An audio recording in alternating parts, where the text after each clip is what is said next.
What we'll do now is fix the locking in the right arm as well as finish the animation of the head and look for any other areas we can fix up before we move on to changing up our ending of the heavy push. So we're just about finished. Let's go ahead and fix the locking of the right arm. Select it and go to the rotate Y.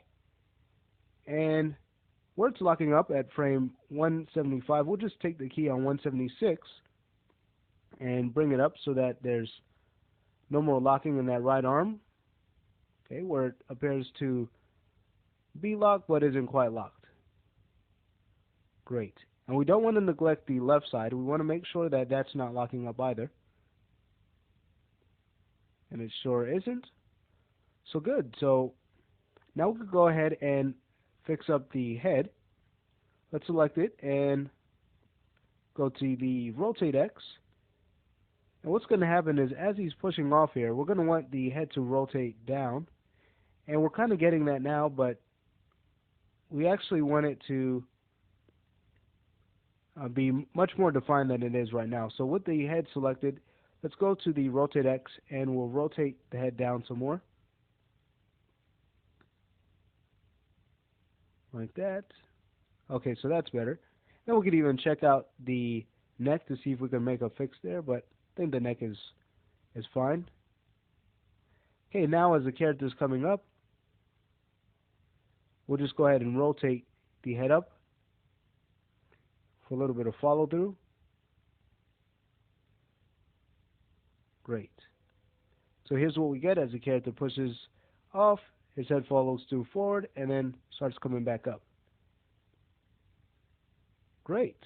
And then we can check out the neck to see if we can make any fix there on frame 180 as well. And I think it's actually fine. So with that done, now we can spend the time just to go ahead and check and double check our work to make sure everything's fine before we go ahead and change up our ending. So we'll hide our curves and let's start from more of a direct side view, starting from the character's right. And from here, we'll just make sure he's in shot and that we have a nice view so we could really see all that's going on. So we'll start here. Here's the render.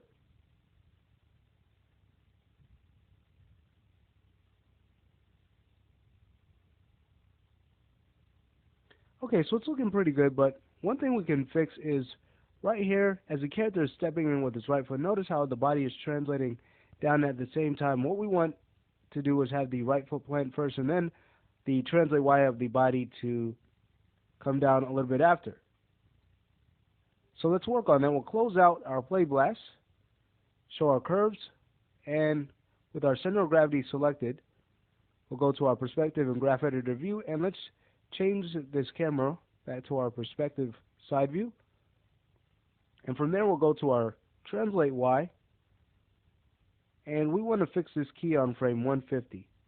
So let's delay it first so that it's now lies on about frame 152. And then what we'll also do is bring it down some more. We don't want that step to be as abrupt, so we can bring it down some more and fix up our tangency some so it won't be as abrupt. And we could even take this key on 158 and bring it up some more.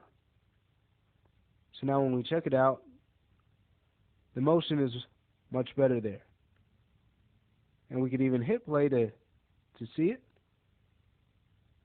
Great. That's much better. Okay, so the side view here is looking good. Let's go back to our perspective and check out a back view. So again, we'll hide our curves. Start back from the beginning and scrub through, making sure we're keeping our character in shot and we have a close enough view where we can really see what's going on. So let's kick off one from here. Here's the back view.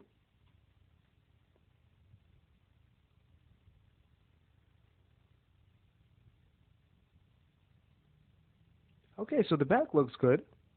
Let's try the character's left side now.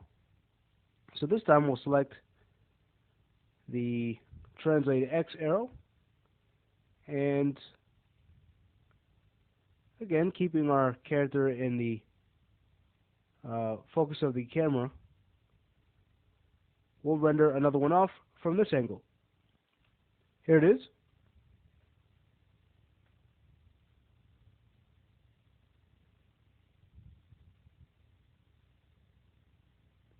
Okay, looking at it from this angle, I think we can have the character translate up a bit more as he's stepping up with that right foot. Okay, just so that his upward translation is more apparent than it is right now. So we'll close out the blade blast. Can show our curves again, and let's go to our perspective and graph editor view. Switch this to our perspective, and here's where the character is translating up at its highest on 144, but let's add a key just before he's lifting up his right foot to come forward on 123 with the insert key tool. Okay, so we could preserve his position there. And then on 144, we'll just take this key and let's have him move up a little bit higher. Okay, so he'll translate up and then move down. All right, let's see how this looks. I'll add our curves and start off another render. Here it is.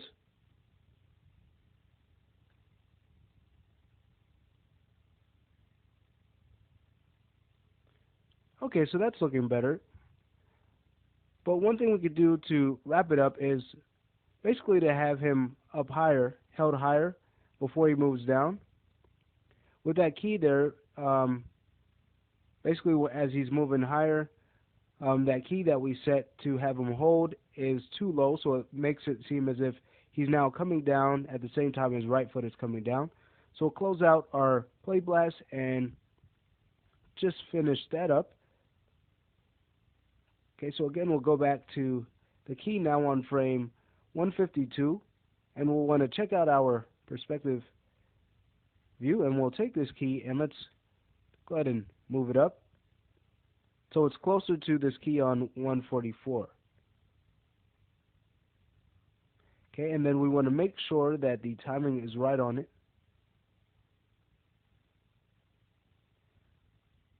I say we could delay it a few more frames actually.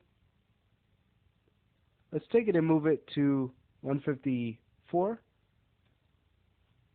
And then we'll need to fix our tangency here. So let's select this key, break its tangency, and adjust the right half of it. And then we'll delay this key on 158. Let's move it down a couple of frames. Alright, so that's looking better. Great.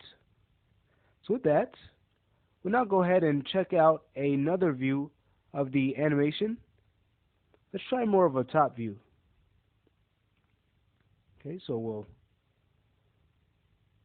go ahead and scrub through the scene, just again to make sure the character is where we want them to be, and start another render off. Here's the play blast.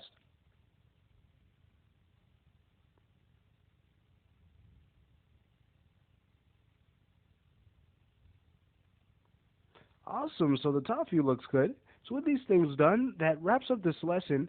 And the next lesson, what we're going to do is work on now changing up our ending so that everything will be consistent. So we have this character pushing a heavy crate. We're going to want him to be a little bit fatigued afterwards. Okay, and that's also going to give this animation a little bit more appeal to it. So that's what we're going to start on in the upcoming lesson.